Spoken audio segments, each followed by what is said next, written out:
नमस्कार दोस्तों, निरंतर करंट अफेयर्स में आप लोगों का स्वागत है। आज हम लोग मोस्ट इम्पोर्टेंट करंट अफेयर्स के अंतर्गत सबसे पहले बात करेंगे अभ्यास त्रिशूल के बारे में।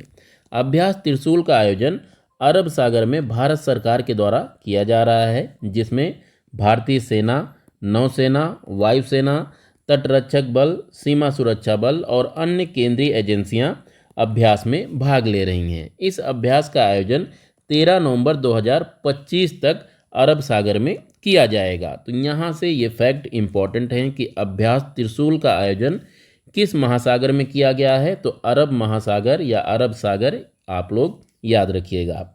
इसके बाद बात करते हैं लखनऊ की।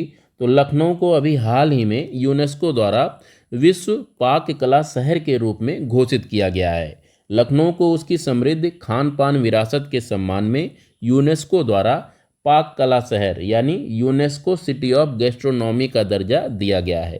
काफ़ी इंपॉर्टेंट फैक्ट है, याद रखना है। लखनऊ यह सम्मान पाने वाला भारत का दूसरा शहर है। पहला शहर कौन था जिसे पाक कला शहर घोषित किया गया था? तो ये हैदराबाद है, जो कि तेलंगाना की राजधानी है। यहीं पर ध्यान दीजिएगा कि यूनेस्को, जिसे संयुक्त राष्ट्र शैक्षिक, वैज्ञानिक और सांस्कृतिक संगठन के रूप में जाना जाता है, इसके द्वारा 2004 में एक प्रोग्राम की शुरुआत की गई थी। इस प्रोग्राम का नाम था creative cities network. Creative cities network एक ऐसा प्रोग्राम है जिसके जरिए विश्व के जो शहर हैं उन्हें उनकी प्रमुख विशेषताओं के आधार पर सम्मानित किया जाता है। और इस नेटवर्क में इस समय लखनऊ को मिला के कुल 9 भारतीय शहर शामिल हैं। इन 9 भारतीय शहरों को देख लेते हैं कि कौन कौन से भारतीय शहर हैं जिन्हें यूनेस्को क्रिएटिव सिटीज़ नेटवर्क में शामिल किया गया है। इस नेटवर्क की शुरुआत कब हुई थी? 2004। ये काफ़ी इम्पोर्टेंट फैक्ट है, कई बार हमारे एग्जामिनेशंस में पूछा गया है। तो देख लेते हैं कि कौन कौन से ये 9 शहर हैं। तो 2015 में 2 भारतीय शहरों को इसमें शामिल किया गया था, जयपुर और वाराणसी को। वाराणसी को संगीत के लिए, जबकि जयपुर को शिल्प और लोक कला के लिए। वहीं 2017 में एक भारतीय शहर इसमें शामिल हुआ, चेन्नई, म्यूजिक यानी संगीत के लिए। 2019 में 2 भारतीय शहर शामिल हुए, मुंबई फिल्म के लिए और हैदराबाद गैस्ट्रोनॉमी के लिए यानी पाक कला के लिए। वहीं 21 की अगर बात करें तो इसमें श्रीनगर को शामिल किया गया। इसे भी शिल्प और लोक कला के तहत ही शामिल किया गया था। 2023 की बात करें तो इस समय 2 शहर इसमें शामिल हुए, ग्वालियर और कोझिकोड। ग्वालियर म्यूजिक के लिए और कोझिकोड साहित्य के लिए।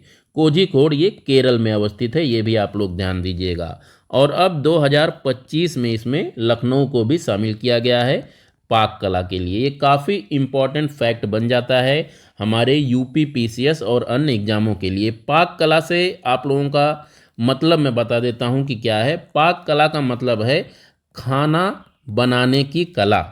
खाना बनाने की जो कला होती है उसे हम लोग पाक कला कहते हैं। तो ये जो शहर है लखनऊ और आपका हैदराबाद अपने खाने पीने के जो व्यंजन हैं उसके लिए विश्व प्रसिद्ध है।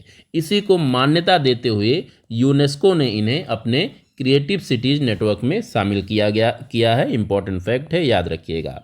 आगे चलते हैं तो यहाँ पर ध्यान दीजिएगा कि 31 अक्टूबर को विश्व शहर दिवस मनाया गया।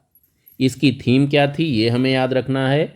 जन केंद्रित स्मार्ट शहर, पीपल सेंटर्ड स्मार्ट सिटीज। ये 31 अक्टूबर 2025 को मनाए गए विश्व शहर दिवस की थीम थी। इस बार जो इसका मेज़बान था वो बोगोटा था। बोगोटा कहाँ की राजधानी है? तो एक कोलंबिया देश की राजधानी है। और प्रत्येक वर्ष 31 अक्टूबर को विश्व शहर दिवस मनाया जाता है। पहला जो वर्ल्ड सिटीज डे था ये 2014 में मनाया गया था। तो ये कुछ इंपॉर्टेंट फैक्ट्स एंड फिगर थे वर्ल्ड सिटीज डे 2025 से संबंधित। अब बात करते हैं अपने अगले करंट अफेयर्स की। तो यहाँ से हमें मैनुअल फेडरिक का नाम याद रखना है। मैनुअल फेडरिक जो थे ये भारतीय हॉकी प्लेयर थे। इनका अभी हाल ही में निधन हो गया है। ये केरल के प्रथम ओलंपिक पदक विजेता के नाम से भी जाने जाते हैं। इन्हें 2019 में भारत सरकार द्वारा Dhyanchand life time achievement award से सम्मानित किया गया था। तो यहाँ पर मैनुअल फेडरिक का नाम याद रखिएगा। पूछा जा सकता है कि मैनुअल फेडरिक जिनका अभी हाल ही में निधन हुआ है, किस क्षेत्र से संबंधित थे? तो ये भारतीय हॉकी प्लेयर थे। आगे बात करते हैं एशियाई युवा खेल 2025 की। तो इसका आयोजन बहरीन में 22 से 31 अक्टूबर 2025 के मध्य किया गया है। यह तीसरा एशियाई युवा खेल था, ये भी आप लोगों को ध्यान रखना है। इसमें भारत की क्या स्थिति थी? तो भारत ने 13 स्वर्ण, 18 रजत और 17 कांस्य पदक के साथ कुल 48 पदक जीते। पदक तालिका की बात कर लेते हैं तो इसमें चीन जो है 63 गोल्ड के साथ नंबर 1 पर है, उज्बेकिस्तान 37 गोल्ड के साथ दूसरे नंबर पर है और कजाकिस्तान जो है 24 गोल्ड के साथ तीसरे पायदान पर है। वहीं अगर भारत की बात करें तो ये 13 गोल्ड के साथ छठे पायदान पर है, ये आप लोगों को याद रखना है।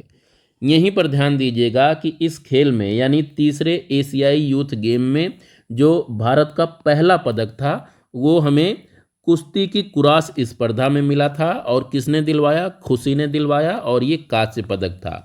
वहीं भारत के अगर पहले गोल्ड की बात करें तो पहला गोल्ड जो है वो हमारी कबड्डी टीम, लड़कियों की जो कबड्डी टीम थी उसने ईरान को हराकर प्राप्त किया था। तो ये कुछ इंपॉर्टेंट फैक्ट्स एंड फिगर थे तीसरे एशियन यूथ गेम्स 2025 से संबंधित। ये बहरीन जरूर याद रखिएगा कि इसका आयोजन कहाँ पर हुआ था। अब बात करते हैं रोहन बोपन्ना की। तो ये क्यों चर्चा में है? क्योंकि इन्होंने अभी हाल ही में टेनिस से संन्यास ले लिया है, इसीलिए ये चर्चा में है। इनका नाम याद रखिएगा। कहाँ के रहने वाले थे? तो ये कर्नाटक के कुर्ग के निवासी थे। तो कर्नाटक से इनका संबंध है, याद रखिएगा। आगे चलते हैं तो यहाँ पर ध्यान रखिएगा कि छत्तीसगढ़ की 25वीं वर्षगांठ के अवसर पर प्रधानमंत्री नरेंद्र मोदी द्वारा नया रायपुर में जनजाति स्वतंत्रता संग्राम सेनानी संग्रहालय का उद्घाटन किया गया है। ये क्यों हमारे लिए इम्पोर्टेंट है? क्योंकि ये भारत का पहला पूर्णतः डिजिटल जनजाति संग्रहालय है। यही फैक्ट पूछा जाएगा कि अभी हाल ही में भारत के पहले पूर्णतः डिजिटल जनजाति संग्रहालय का शुभारंभ कहाँ पर किया गया है? तो नया रायपुर में किया गया है, जो कि छत्तीसगढ़ में अवस्थित है। ये फैक्ट आप लोग याद रखिएगा। इसी अवसर पर आदि सौर नामक एक ई पुस्तक और डिजिटल पोर्टल का भी शुभारंभ किया गया है। तो ये थे आज के कुछ इम्पॉर्टेंट फैक्ट्स एंड फिगर जो कि हमारे करंट अफेयर्स के लिहाज से काफ़ी इम्पोर्टेंट हैं। कल फिर मिलते हैं दूसरे वीडियो में, तब तक के लिए नमस्कार। और वीडियोज़ को लाइक शेयर सब्सक्राइब करना ना भूलें। नमस्कार, जय हिंद।